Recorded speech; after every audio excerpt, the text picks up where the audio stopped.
call it adversity, I call it opportunity. They call it weakness, I call it strength. They call me disabled, I call myself differently able. They see my disability, I see my ability.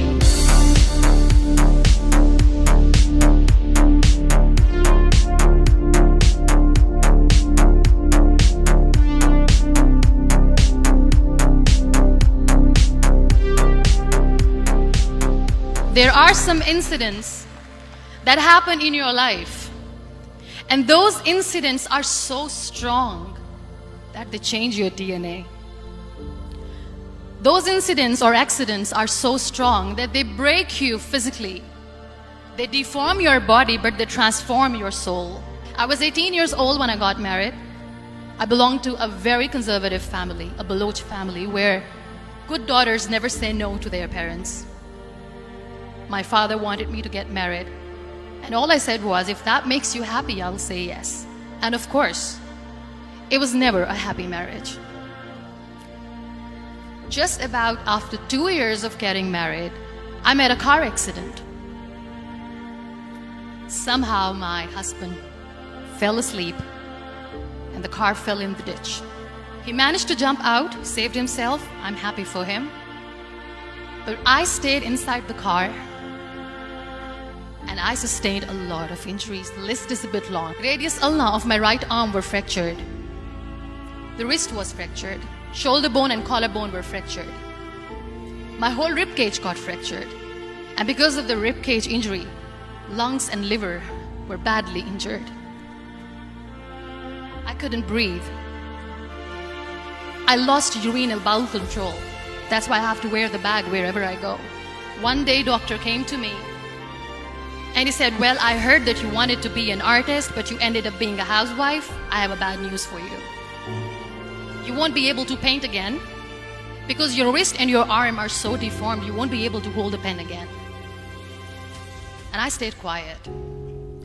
Next day, doctor came to me and said, your spine injury is so bad, you won't be able to walk again. I took a deep breath and I said, it's all right.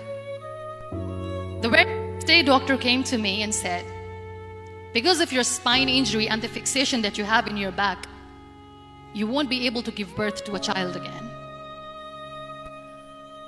That day, I was devastated. I still remember, I asked my mother, why me?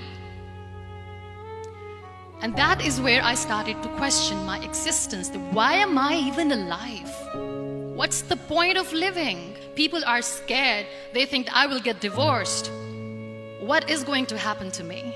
But I'm tired of looking at these white walls in the hospital and wearing these white scrubs. I'm getting tired of this. I want to add more colors to my life. I want to do something. Bring me some colors. Bring me some small canvas. I want to paint. So the very first painting I made was on my deathbed, where I painted for the very first time. It was not just an art piece or just my passion. It was my therapy. And then I was discharged and I went back home. And I went back home and I realized that I have developed a lot of pressure ulcers on my back and on my hip bone. I was unable to sit. There were a lot of infections in my body, a lot of allergies. So doctors wanted me to lie down on the bed straight for not 6 months, for not 1 year, for 2 years. I was bedridden. That was the time where I realized how lucky people are, but they don't realize. After 2 years and 2.5 months, when I was able to sit on a wheelchair, that was the day when I had the rebirth. I saw myself in the mirror and I talked to myself. So I applied the lip color for the first time and I cried. And I said, what am I doing? A person on a wheelchair should not do this. What will people say? Clean it up. Put it again. This time I put it for myself because I wanted to feel perfect from within. And that day I decided that I'm going to live life for myself. I am not going to be that perfect person for someone. I am just going to take this moment and I will make it perfect for myself. That day I decided that I'm going to fight my fears. You know what was my biggest fear? Divorce. I couldn't stand this word. I was trying to cling on to this person who didn't want me anymore, but I said no. That the day I got the news that he's getting married, I sent him a text that I'm so happy for you and I wish you all the best.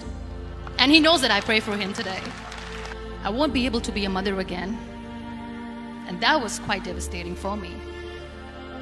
But then I realized there are so many children in the world, all they want is acceptance. So there is no point of crying, just go and adopt one. 2 years later, I got this call from a very small city in Pakistan. I got a call and they said, "Are you Muniba Mazari? There is a baby boy and would you like to adopt?" And when I say yes, I could literally feel the labor pain. I said, yes, I am going to adopt him. I am coming to take him home. You know, when you end up being on the wheelchair, what's the most painful thing? That's another fear that people on the wheelchair or the people who are differently able have in their hearts, but they never share. I'll share that with you. The lack of acceptance. People think that they will not be accepted by the people because we, in the world of perfect people, are imperfects. So I decided that instead of starting an NGO for disability awareness, which I know will not help anyone, I started to appear more in public. I started to paint. I always wanted to. Do not think that you alone can achieve things. No. There's always another person who is standing behind you, maybe not coming on the forefront, but behind you, praying for you and supporting you. Never lose that person. Never. Somebody's absence makes you a better person. Cherish their absence. It's always a blessing in disguise. There are so many people in the world who are dreaming to live a life that you are living right now. You have no idea. Embrace each and every breath that you are taking. Celebrate your life. Live it. Don't die before your death. You work hard, you make money. You do it for yourself. That's not life. You go out, you seek for people who need your help. You make their lives better. You become that sponge which can absorb all the negativity, and you become that person who can emit beautiful, positive vibes. And when you realize that you have changed someone's life, and because of you, this person didn't give up. That is the day when you live. Love yourself and spread that love. Life will be hard, there will be turmoils, there will be trials, but that will only make you stronger. Never give up.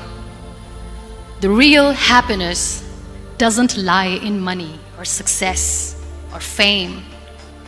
I have this all, I never wanted this. Real happiness lies in gratitude.